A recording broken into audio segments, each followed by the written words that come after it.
أشهد أن لا إله إلا الله وحده لا شريك له وأشهد أن محمدا عبده ورسوله أما بعد فأعوذ بالله من الشيطان الرجيم بسم الله الرحمن الرحيم الحمد لله رب العالمين الرحمن الرحيم مالك يوم الدين إياك نعبد وإياك نستعين اهدنا الصراط المستقيم صراط الذين أنعمت عليهم غير المغضوب عليهم ولا الضالين. iliyopita ya kwamba hatmusleh maud raziallahu taala anhu pia ameeleza kuhusu matukio yatokayo katika vita ya handaki. Naeleza maelezo yake. Hatmusleh maud anasema ya kwamba kwa kuwa sehemu kubwa ya madina ilikuwa imelindwa na handaki na upande wa pili kulikuwa na milima na nyumba na bustani na kadhalik, hivyo jeshi la maadui hawakuwa na uwezo wa kuwashambulia waislamu ghafla. Hivyo makafiri wakishauriana kwa pamoja wakapendekeza ya kwamba kabila la tatu la mayahud ambalo bado lilikuwa katika madina na jina lake lilikuwa ni banu qureza wafanye mpango ili kabila hilo liungane nao na hivyo wafungue njia ya kufika madina. Basi baada ya ushauriano, huyai bin akhtab ambaye alikuwa kiongozi wa banu nazir walikuwa wamefukuzwa nchini, ambaye kwa sababu ya njama zake nchi nzima ya uarabuni ikiwa pamoja ilikuwa imejitokeza kuishambulia madina. Kamanda mkuu wa jeshi la makafiri abu sufyan akampatia jukumu hilo ya kwamba kwa namna yoyote iwayo afanye mpango wa kupata msaada wa banu qureza. Hivyo huyai bin akhtab akaenda kwa ngome za mayahudi na akatamani kukutana na viongozi wa banu qureza. Mwanzoni wakakataa kuonana naye, lakini yeye alipowafahamisha kwamba wakati huu nchi nzima imejitokeza ili kuangamiza waislamu na mji huo hauwezi kupambana na nchi nzima, na wakati huu jeshi lililosimama mbele ya waislamu si jeshi dogo au la kawaida, bali ni kama bahari yenye kutisha. Kwa maneno yake hayo, yeye akafanikiwa katika kuwashawishi banu quraiza kusaliti na kuvunja mkataba, na uamuzi ukafanywa kwamba jeshi la makafiri lijaribu kuvuka handaki kutoka mbele, na wakifanikiwa kuvuka handaki, basi banu quraiza kutoka upande wa pili wa madina washambulie sehemu ile ya madina ambapo kina mama na watoto walikwepo, ambao kwa kuwaamini banu quraiza walikuwa wameachwa bila ulinzi, na hivyo nguvu ya waislamu ya kupigana vita itakanyagwa kabisa, na katika shambulizi moja tu waislamu wanaume, wanawake na watoto wote watauawa kwa pamoja. Jambo hili ni la yakini ya kwamba makafiri kama wangefanikiwa katika mpango huo hata kwa kiasi kadogo, waislamu wasingekuwa na mahala popote pa kujihifadhi. banu quraiza walikuwa na mkataba na waislamu, na hata kama wao wasingeshiriki katika vita pamoja na waislamu, hata hivyo waislamu walikuwa na imani ya kwamba hakuna atakayeweza kuivamia madina kutoka upande wao, na ndio sababu ya kwamba sehemu iliyo upande wao ilikuwa imeachwa bila ulinzi.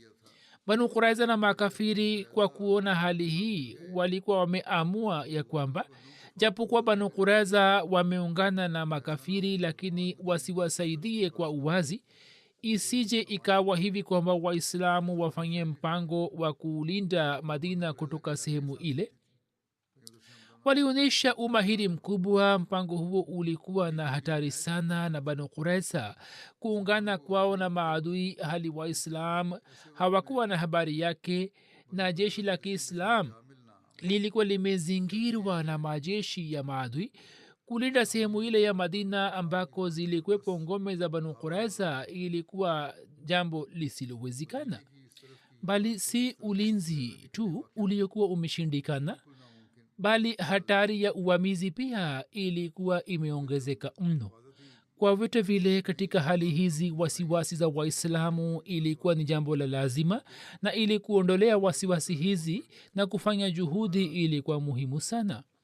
hivyo kwa ajili ya kulinda madina, mtume mtukufu sallallahu alaihi wa alihi wasallam aliamua kuwateua watu 500. waandishi wa sera wameeleza maelezo yake kama hivi ya kwamba habari ya banu kureza ya kuvunja mkataba iliwafikia waislamu na hofu yao ikaongezeka, nao wakapata hofu kuhusu kina mama na watoto, na hali ya waislamu ikawa hivi kama asemavyo allah ya kwamba ijaukum min faukikum wa min asfala minkum wazaqatil absaru wa balagatil qulubu وبلغت القلوب الحناجر وتظنون بالله الظنون. walipo wajieni kuwashambulieni kutoka juu yenu na kutoka chini yenu, na macho yaliponywea na mioyo ikapanda koni, nani mkaanza kumdhania allah dhana mbalimbali. mtume mtukufu sallallahu alaihi wasallam na waislamu walikuwa mbele ya maadui na hawakuwa na muda wa kuondoka kutoka huko, na katika maeneo mbalimbali walikuwa wakilinda kwa zamu. waandishi wa sera wamezungumzia maeneo 8 ya handaki ambapo walikuwa wanalinda, na hat zubair bin awam alikuwa kiongozi na msimamizi wake. banu kureza kwa kuwa sasa baada ya kuvunja mkataba walikuwa wameshaungana na makabila yenye kuwa zingira wa islam, na sasa kuhusu wao habari zilianza kuwafikia kwamba wakati wote wanaweza kuishambulia madina.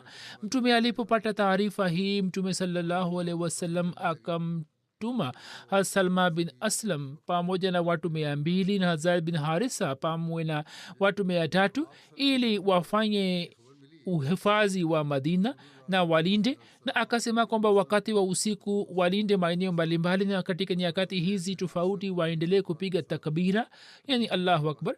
hazrat bashir ahmad saheb ameeleza hivi ya kwamba wakati ule mazingira ya madina kizwahiri yalikuwa yamekumbwa na hatari sana. pande 4 za mji maelfu ya maadui wa shenzi walikuwa wamepiga kambi, ambao muda wote walikuwa wakiona kwamba wakipata nafasi basi washambulie waislamu na wawaangamize kabisa. katika mji walikuwepo banu kureza waliokuwa wasaliti, ambao mamia ya vijana wao wenye silaha hawakuwa chini ya jeshi kubwa, na wakitaka au wakipata nafasi muda wote wangeweza kuwashambulia waislamu kutoka nyuma. na waislamu kina mama na watoto waliokuwa mjini wao kana kwamba muda wote walikuwa windo wao. hali hiyo ambayo uhakika wake ulikuwa wazi kwa mtu yote mwenye busara ikawaletea waislamu dhaifu na kiherehere na wasiwasi mwingi, na wanafiki wakaanza kusema kwa uwazi kwamba ma waadana llahu wa rasuluhu illa ghurura. yani inaonekana ya kwamba ahadi za mungu na mtume wake kuhusu ushindi na mafanikio ya waislamu ni ahadi za uongo tu. baadhi ya wanafiki kwa kuhudhuria kwa mtume sallallahu alaihi wasallam wakaanza kusema ya kwamba ewe mtume wa allah, mjini nyumba zetu hazina ulinzi kabisa, uturuhusu ili tubaki katika nyumba zetu na tuzilinde. ambalo katika jibu lake wahi wa mungu ikashuka kwamba wamahya beauratin in yuriduna illa firaran, yaani jambo hili si sahihi ya kwamba watu hawa wana fikra kuhusu nyumba zao, bali jambo lenyewe ni kwamba wanatafuta njia ya kukimbia medani ya vita. Lakini muda huo huo kwa waislamu wenye ikhilasi ulikuwa ni muda wa kuonyesha imani. Hivyo qurani tukufu inasema kwamba walamma raa lmuminuna lahzaba qalu haza ma waadana llahu wa rasuluhu wasadaka llahu wa rasuluhu wama zadahum illa imanan wa taslima. Na waaminio walipoyaona majeshi walisema haya ndiyo aliyotuahidi allah na mtume wake, na allah na mtume wake wamesema kweli, na haikuwazidishia ila imani na utii. Lakini kila mmoja wao alikuwa anajua kwamba muda wenyewe ni hatari kiasi gani. hivyo mwenyezi mungu anasema izjaukum min faukikum wa min asfala minkum wa izzagati labsaru wa balagati lqulubu lhanajira watazununa billahi zununa watazununa billahi zununa. yani kumbukeni walipo wajieni kuwashambulieni kutoka juu yenu na kutoka chini yenu, na macho yaliponywea na mioyo ikapanda koni, nani mkaanza kumdhania allah zana mbalimbali. wakati ule kwa kweli ulikuwa ni wakati wa majaribio kwa waumini, na tetemeko kali sana lilikuwa limewatokea waislamu. katika muda huo wenye hatari, kundi dogo la waislam ambao baadhi ya waislamu walikuwa na imani dhaifu na pia wanafiki walikwepo, wangewezaje kupambana nao? wao hawakuwa na watu wa kutosha kwamba wangeweza kuwatumia kwa ajili ya ulinzi wa maeneo yote. hivyo jukumu hilo la kulinda usiku na mchana lilikuwa limewachosha sana. upande mwingine, kwa sababu ya usaliti wa banu kureza, ilikuwa muhimu kuimarisha ulinzi wa mitaa na maeneo ya mji ili kina mama na watoto waweze kubaki salama. wanajeshi wa makafiri walikuwa wakijaribu kuwasumbua waislamu kwa njia mbalimbali.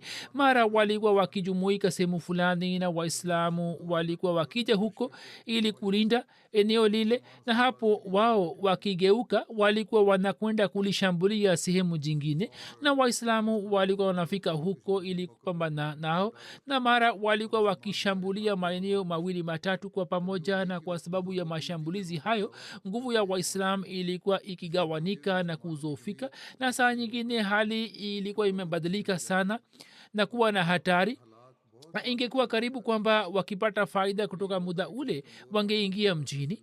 waislamu kikawaida walikuwa wakipambana nao kwa kuwarushia mishale, lakini saa nyingine maaskari wa makafiri walikuwa wakitumia njia hii ya kwamba kundi moja walikuwa wakiwarushia waislamu mishale na kundi nyingine walikuwa wakija kuvamia sehemu nyingine, na zoezi hilo lilikuwa linaendelea kufanywa asubuhi hadi jioni, bali hata katika nyakati za usiku vile vile. historia inatuambia ya kwamba kipindi fulani mtume sallallahu alaihi wasallam alishauriana na masahaba haswa ansar kuhusu swala la kufanya suluhu na ghatfan.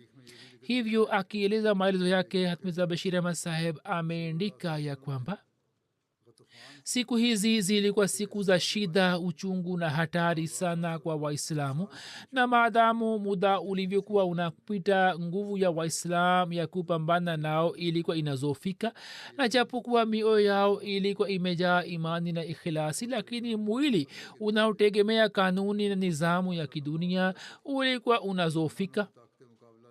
mtume sallallahu alaihi wasallam aliona hali hizi na akawaita viongozi wa ansar kina saad bin muadh na saad bin ubada, na akawaambia hali zote na akaomba ushauri kutoka kwao kwamba katika hali hizi tufanyeje. na sambamba na hilo akasema kwamba mkipenda basi tunaweza kufanya hivi ya kuwa kwa kuwapatia kabila ghatfan sehemu kutoka mapato ya madina, vita hii iahirishwe. saad bin muadh na saad bin ubada wakasema kwa pamoja kwamba ya rasulllah, katika swala hili ikiwa umepata wahi kutoka kwa mungu basi tumesikia na tumetii katika hali hii bila shaka ufanye sawa na pendekezo hilo kwa furaha. Mtume akasema kwamba hapana sikupata wahi yoyote katika hilo.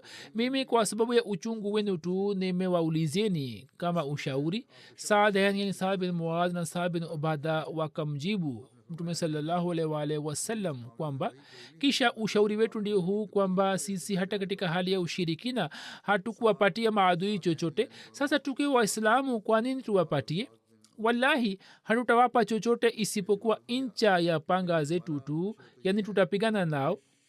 Kwa kuwa mtume alikuwa na wasiwasi kuhusu answar ambao walikuwa wakazi halisi wa madina, na aghlabu katika ushauri ule shabaha yake ilikuwa ndio hii kwamba aweze kujua fikra na mawazo ya answar kwamba je wanahisi shida au la katika hali hizi, na kama wanahisi shida basi awatie moyo.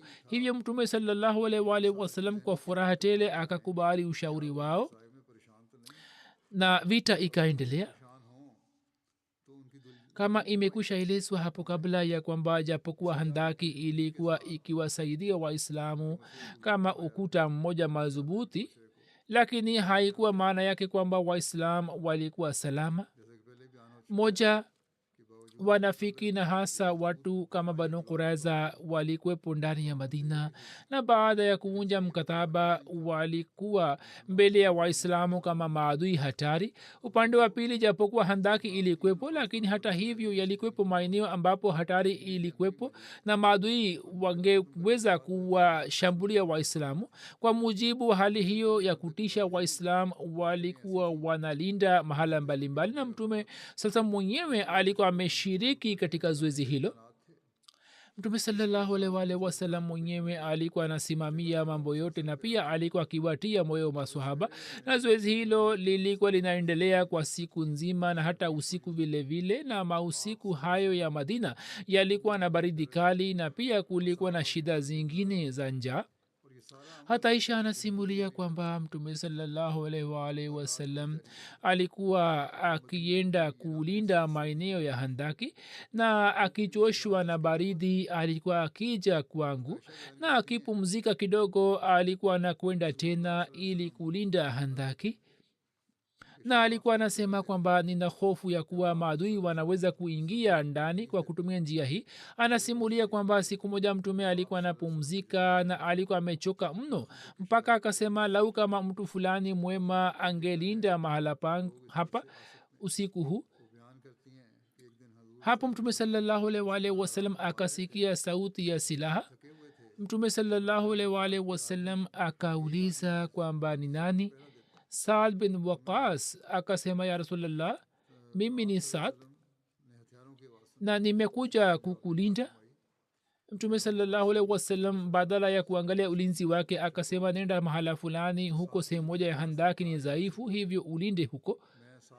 Masahaba wa mtume sallallahu alaihi wasallam hali yao ya upendo kwa mtume ilikuwa ni ya ajabu sana, namna ambavyo walivyokuwa wanajitolea. Na upande wa pili sisi tuwaona ya kwamba nabii karim sallallahu alaihi wasallam anawatanguliza maswahaba zake juu ya dhati yake.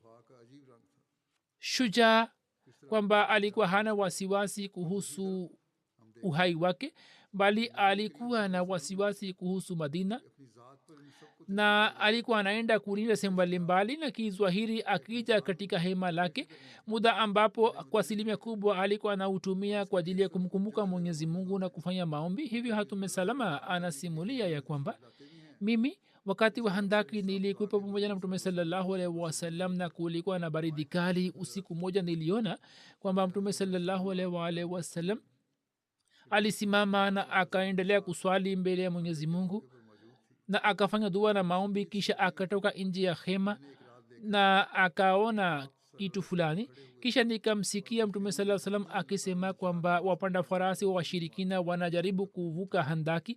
Kisha akamwita Ibad bin Bishr, yeye akasema labbaik, ewe mtume wala, mimi nipo tayari. Mtume akasema kwamba je, kuna mwingine pamoja nawe? Akasema kwamba ndio, ninao wenzangu wachache na tunaendelea kulinda hema lako. Mtume saa salam akasema kwamba nenda na mwenzako na uzunguke handaki. wapanda farasi wa washirikina wanazunguka handaki wanatamani kwamba wao wawashambulieni hali mnini mmeghafilika na kisha alisema allahuma fadfa anna sharrahum wansurna alaihim waglibhum fala yaglibuhum ahadun ghairakum e allah utuondolee shari yao na utusaidie zidi yao na uwafanye washindwe hakuna awezaye kufanya hivyo ibad akaenda na wenzake na akaona kwamba abu sufian bin harb pamwe na watu wake alikuwa anazunguka sehemu iliyofinyu ya handaki waislamu wakapata habari na wakaanza kuwarushia mawe na mishale na wao wakarejea nyuma yani maadui wakarejea nyuma hata baad anasimulia kwamba mimi nikaja kwa mtume sallallahu alaihi wasallam na nikamkuta mtume saa salam alikuwa na swali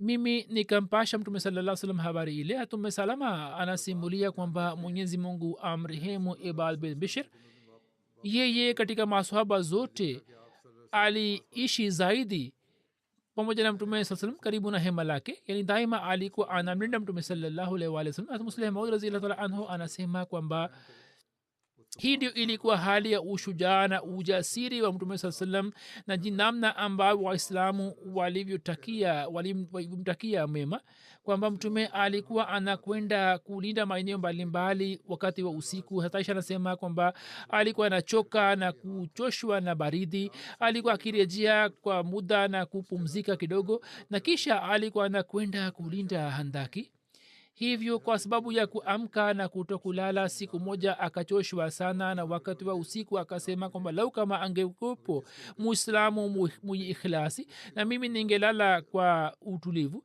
hapo sauti ikaaja ya saad bin waqas mtume akasema kwamba umekuja kufanya nini akasema nimekuja kukulinda mtume akasema kwamba mimi sina haja ya ulinzi nenda sehemu fulani ambapo handaki yani kona yake imekatika nenda linde sehemu ile ili waislamu wabaki salama hivyo saada akaenda kulinda sehemu ile mtume akalala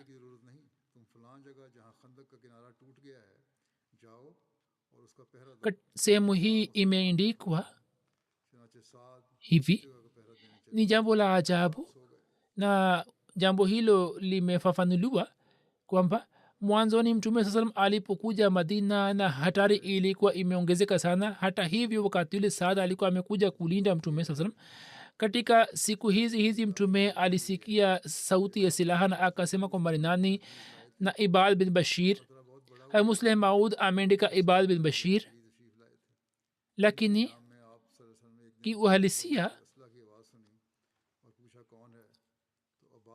alikuwa ameandika ibad bin bashir na katika jalada la 20 la anwarulum ibad bin bashir limeandikwa labda ni kosa la mwandishi na anwarulum nukuu imechukuliwa kutoka siratul halbia na katika siratul halbia jina lake limeandikwa ibad bin bishr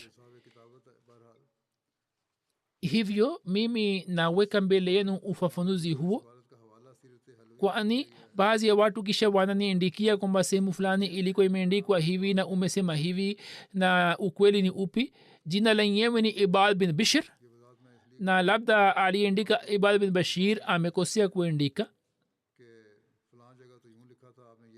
hivyo muslim maud anasema kwamba ibad bin bishr akasema kwamba ni mimi mtume sallallahu salam akasema kwamba pamoja nawe kuna mwingine ye akasema kwamba ni kundi la maswahaba na tumekuja kulinda hema lako mtume akasema kwamba wakati huu washirikina wanajaribu kuvuka handaki nendeni huko na mkapambane nao na muache hema langu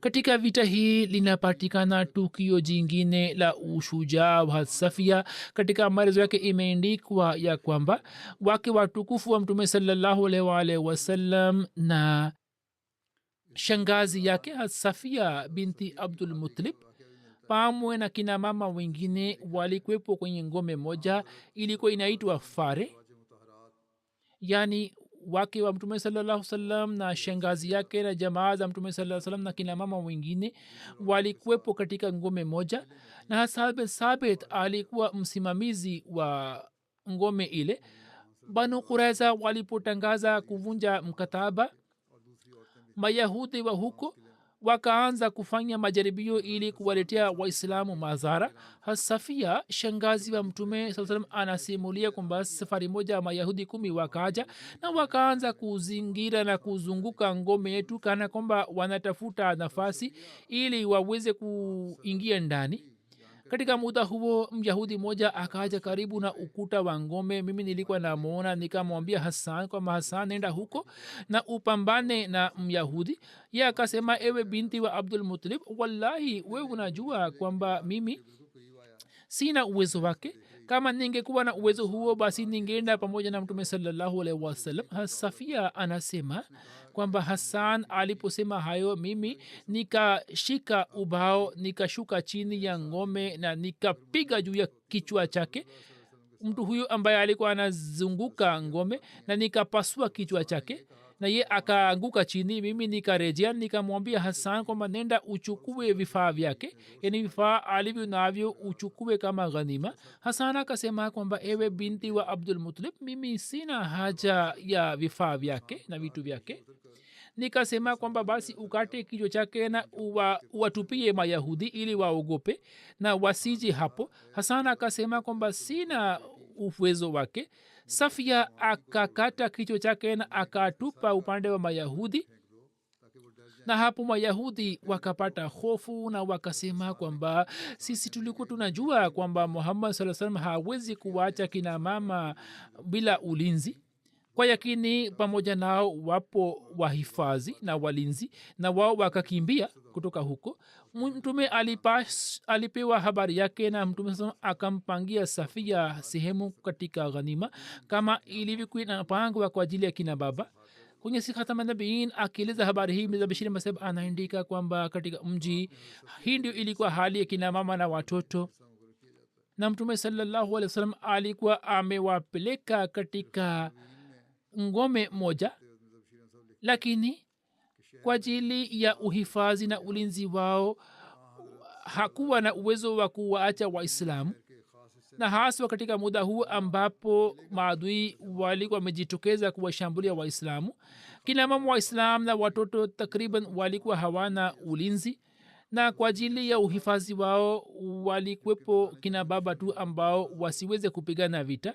Hivyo kwa kupata faida kutoka nafasi hii, mayahudi wakapanga mpango wa kushambulia sehemu ile ya mji ambapo kina mama na watoto walikuwa wamejumuika, na kwa ajili ya ujasusi wakamtuma mtu mmoja mbele kwenye mtaa ule. Wakati ule kwa itifaki alikuwepo sahaba moja, Hasan bin Sabitu, mshairi ambaye kwa sababu ya udhaifu wa moyo wake hakuwa na uwezo wa kwenda katika medani ya vita.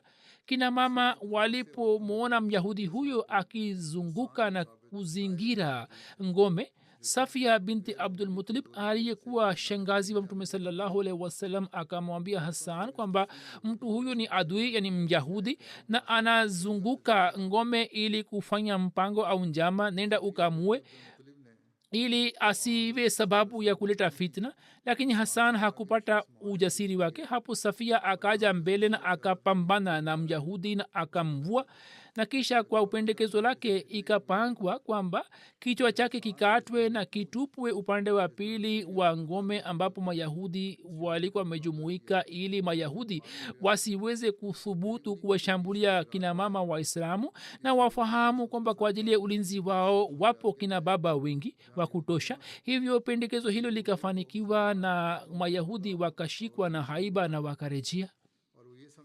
Muslimu radhiyallahu ta'ala anhu ameeleza tukio hili katika maneno yake. Anasema kwamba Banu Qurayza walikuwa wakitafuta nafasi ili waweze kuingia ndani na waweze kuwaua kina mama na watoto. Hivyo siku moja Banu Qurayza wakampeleka jasusi moja ili ye aweze kujua kwamba katika ngome ile kina mama na watoto ni peke yao au wameteuliwa maaskari wa kutosha kwa ajili ya ulinzi wao. Na katika sehemu ile familia makhsus zilikuwa zimejumuishwa. Jasusi akaja kuja huko na akaanza kuzingira na kuzunguka ngome ile ili aweze kujua kwamba kama waislamu wamejificha sehemu fulani au la. Ye alikuwa anafanya ujasusi ambapo shangazi wa mtume Safia akamwona, na kwa itifaki wakati ule alikuwepo muislamu mmoja tu ambaye alikuwa anaumwa. Safia akamwambia kwamba mtu huyo anaendelea kuzingira na kuzunguka ngome na hataki kurejea, kwa yakini huyu ni jasusi, nenda ukapambane nao, isije ikawa hivi kwamba maadui waweze kujua kuhusu hali yetu na watu shambulie. Swahaba huyo mgonjwa akakataa kufanya hivyo. Kisha Safia akashika ubao na akaanza kupigana naye, na kwa msaada wa kina mama wengine akafanikiwa kumua, na kutoka tahqiq ikapata kujua kwamba alikuwa myahudi na alikuwa jasus wa Banu Quraiza. Ndipo waislam wakashikwa na hofu zaidi na wakaelewa kwamba sehemu hii ya Madina haikusalama, lakini mbele maadui walikuwa wamejumuika kwa wingi. Lakini hata hivyo Mtume sallallahu alaihi wasallam akatanguliza uhifadhi wa kina mama, na kutoka maaskari 1200 akawapeleka 500 kwa ajili ya kuwalinda kina mama na kwa ajili ya uhifadhi wa handaki zidi ya jeshi la 20,000. Waliobaki walikuwa watu 700 tu. Pia kuna tukio la Hat Ali alipomua Amr bin Abde Wud Amri. Maelezo yake ni kama hivi kwamba jeshi la makafiri lilipokuwa limezingira Madina, viongozi wao wakaafikiana kwa pamoja kwamba waishambulie Madina kwa pamoja. Wakaanza kutafuta mahala finyo katika handaki ambapo waweze kufikisha wapanda farasi wao kwa Mtume sallallahu alaihi wasallam na maswahaba zake. Basi wakafika katika sehemu ambayo waislamu walikuwa wameghafilika nayo. Ikrima bin Abu Jahel, Nufal bin Abdullah, Zirar bin Khattab, Hubaira bin Abu Wahab na Amr bin Abde Wud wakavuka handaki kutoka mahala pale. Amr bin Abde Wud alikuwa shujaa kiasi kwamba katika nchi ya Uarabuni alikuwa anafahamika sawa na watu 1,000. Alikuwa amepata majeraha katika vita ya Badr, na kwa sababu ya majeraha yake alikuwa hakuweza kushiriki katika vita ya Uhud, na alikuwa amekula kiapo kwamba hata paka mafuta juu ya kichwa chake mpaka amue Muhammad sallallahu alaihi wasallam, Mungu apishe mbali. Ye akaita kwa sauti yenye kibri kwamba eni wenye kutamani pepo. Akavuka handaki akaenda mbele na akawaita waislamu kwa kibri akisema kwamba eni wenye kutamani vita, njoni niwafikisheni kwenye pepo au nini munipeleke katika jahannam. Wakati ambapo hakusimama yote zidi yake, hata Ali akataka kuinuka. Mtume akamwambia na kumkalisha kwamba Ali, mbele yako ni Amr bin Abde Wud. Lakini Amr bin Abde Wud alipomwita mara ya pili au mara ya tatu, hata Ali akainuka tena, na safari hii Mtume sasa hakumzuia hata Ali, bali akafunga kilemba juu ya kichwa chake na akafanya dua kwa ajili yake na akampeleka mbele. Hata Ali akaja mbele na akamwambia Amr kwamba nimesikia umefanya ahadi kwamba katika Quraysh mtu fulani akikuomba mambo mawili wewe utakubali jambo moja. Amr akasema ndio. Ali akasema basi jambo la kwanza na kuambia kwamba usilimu na uwe mrisi wa neema za Allah kwa kumkubali Mtume sallallahu alaihi wasallam. Amr akasema hilo haliwezi kutokea. Atali akasema kama hukubali jambo hilo basi uwe tayari kupigana nami. Amr akaanza kucheka na akasema kwamba nilikuwa sidhani kwamba mtu fulani anaweza kuniambia maneno hayo. Kisha akamuuliza Ali jina lake na nasabu yake, na alipomwambia akasema kwamba baba yako alikuwa rafiki yangu, hivyo uende na umtume mkubwa wako. Akamwambia Ali kwamba mpwa wangu, wewe bado ni mtoto, sitaki kudondosha damu yako, umtume mkubwa wako.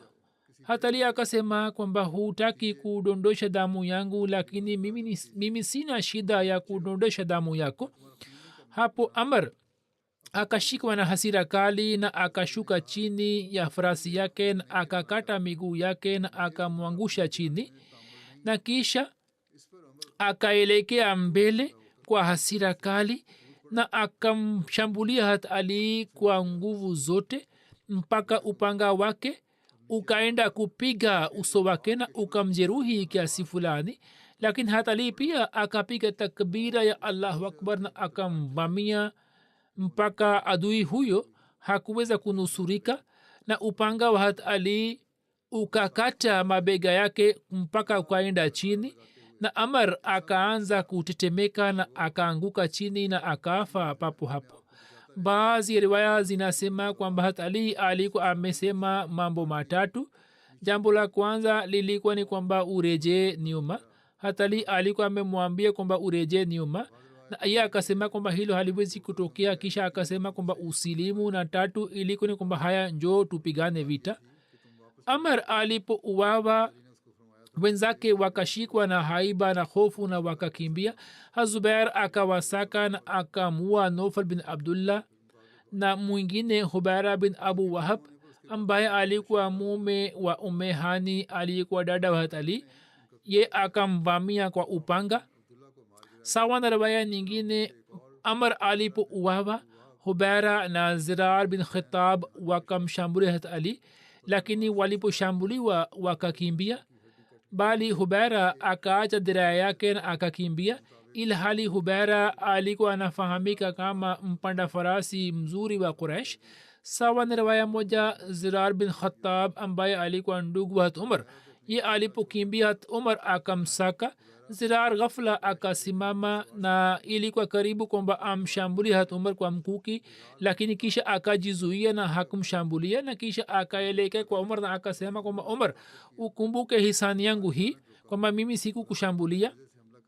imeandikwa ya kwamba namna ambavyo hat umar atakuwa amekumbuka hisani yake, hii haikuwa hisani ya zirar bali ilikuwa hisani ya mungu juu yake, na labda hiyo ilikuwa dua ya hat umar iliyokubaliwa katika haki yake, kwamba wakati wa ushindi wa makka zirar huyo huyo akasilimu na kisha akashiriki katika vita za kiislam na akaonyesha ushujaa na ujasiri wake, na katika vita ya yamama akapata shahada. sawa na baadhi ya watu hakupata shahada bali akaishi kwa muda mrefu na akafa akiwa muislamu. baada ya kuuawa kwa amr bin abdewud, makafiri wakamtumia mtume sallallahu alaihi wasallam ujumbe kwamba wao watanunua maiti yake sawa na bei ya dirhamu 10,000. mtume akasema kwamba chukueni maiti yake, sisi hatuli hela au bei ya wafu. sawa na baadhi ya riwaya, nofal bin abdullah pia aliuawa. maelezo yake ni kama hivi kwamba siku moja akipanda juu ya farasi yake akakimbia ili aweze kuvuka handaki, lakini farasi hakufanikiwa kuvuka handaki na akaanguka kwenye handaki, na mwenyezi mungu akamwangamiza, kwani kwa kuanguka kwenye handaki shingo lake likavunjika, yani mfupa wake. washirikina wakatuma ujumbe ili kuchukua maiti yake na wakamwomba mtume kwamba wapo tayari kulipa dia yake. mtume akasema, sisi hatuna haja ya dia yake na sisi hatuwazuieni kuuzika maiti yake. Muslim Maud radhiyallahu ta'ala anhu ameeleza tukio la mauaji ya Nofal kama hivi. Anaandika kwamba maadui waliokuwa wanashambulia handaki baadhi ya wakati walikuwa wanafanikiwa kuvuka handaki. hivyo siku moja baadhi ya majenerali wakubwa wakavuka handaki na wakafanikiwa kufika upande wa pili, lakini waislamu wakawashambulia mpaka wao hawakuwa na njia isipokuwa kurejea tu. hivyo wakati ule kiongozi mkubwa wa makafiri Nofal pia akauawa. huyu alikuwa kiongozi mkubwa kiasi kwamba makafiri wakazani kwamba kama maiti yake ikifezeheka sisi tutafezeheka sana nchini. hivyo wao wakapeleka ujumbe kwa mtume sallallahu alaihi wasallam kwamba kama urudishe maiti yake, wako tayari kumlipa dirhamu 10,000. walikuwa na fikira kwamba labda sisi kama tulivyofanya pamoja na maiti za viongozi wa Islamu, bali tulikuwa tumefezehesha maiti ya baba mdogo wa mtume Hamza katika vita, labda leo waislamu watafanya hivyo na watafezehesha kaumu yetu. lakini amri za Islam ni tofauti kabisa. Islam haitoi ruhusa ya kufanya hivyo. ujumbe huu wa makafiri ulipofika kwa mtume, mtume akasema kwamba sisi hatuna haja na maiti hiyo, kwamba sisi tuchukue hela kutoka kwenu, chukueni maiti yenu kwa shauku tu, sisi hatuna haja nayo. hayo ni maelezo yake yatakayoendelea hapo mbele inshallah. wiki hii kuanzia leo ijtimaa ya lajna na ansar zinaanza. tanzim hizi pia kama nisemavyo kwa khudam na waambia lajna na ansar vile vile kwamba siku hizi wapitishe muda katika maombi makhsus. pia wamsalie mtume sallallahu alaihi wasallam, mwenyezi mungu awajalieni nyote muweze kufikia shabaha ya ijtimaa, na sio kwamba mupitishe muda wenu katika maongezi mbalimbali. mwenyezi mungu atie baraka tele kwenye ijtimaa yenu.